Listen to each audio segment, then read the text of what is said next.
ही आहे जामलाच्या झाडावर भेटलेली मध आज आणि आम्ही खूप एन्जॉय केला. खूप छान लागतं. त्यासाठी ते जामलाच्या फुलांची आहे मला वाटतं, कारण ते हनी बीचं कोंब असते, ते जे वॅक्स असते त्याला मी मेल्ट केलं आणि इतका सुंदर वास आणि ही मध वेगळीच टेस्टला आहे.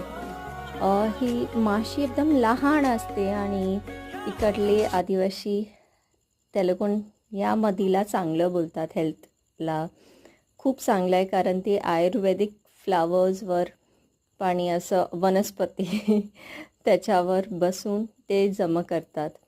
तर अशी आहे ही मध भेटलेली.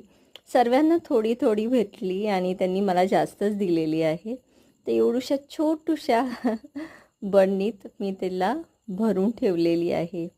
तर ही आहे आमच्या जांभळाच्या झाडाची मध.